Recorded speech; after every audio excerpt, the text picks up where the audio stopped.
আজকে আমাদের এখানে একটা অনাকাঙ্ক্ষিত ঘটনা ঘটেছে। আওয়ামী সরকারের আমলে আওয়ামী প্রভাব খাটায়ে একটা রায় করা হয়েছে, যে রায় ছিল আওয়ামী সরকারের আমলে। এই সময়ে এসে এই অন্যায় রায়ের বাস্তবায়ন করতে এসে একজন গরিব নিরীহ মানুষের বাড়িঘর ভাঙচুর করা হয়েছে। আমরা ম্যাজিস্ট্রেটকে অনুরোধ করেছি যে এরা নিরীহ, এদের কোথাও জায়গা নাই, বাস করার জায়গা নাই, আপনারা ওদেরকে ইয়ার দিয়েন না। আমি ডিএম সাহেবের সাথেও কথা বলেছি, ওনাকেও রিকোয়েস্ট করেছি আমরা একটা গণপিটিশন ইয়েনো বরাবর এবং ডিএম সাহেব বরাবর দেবো ইনশাল্লাহ। আর আমরা এই যে ক্ষতি করা হয়েছে এর কাগজপত্র সব এর কাছে আছে, কাগজপত্র আছে, কিন্তু ক্ষমতার প্রভাব জায়গায় রায় করা হয়েছে, জনগণ মানবে না, এই রায় জনগণ মানে না।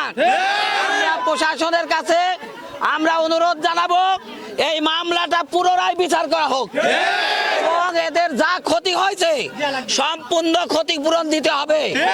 আমরা আন্দোলনের ডাক দেবো ইনশাল্লাহ। প্রশাসনের কাছে অনুরোধ জানাবো, আমরা আইনের ঊর্ধ্বে নয়, আমরা আইনকে মানি, আমরা আইনকে শ্রদ্ধা করি। এজন্য আমরা প্রশাসনের সাথে ভালো ব্যবহার করে তাদেরকে রিকোয়েস্ট করে আপাতত আমরা ঠেকাইছি।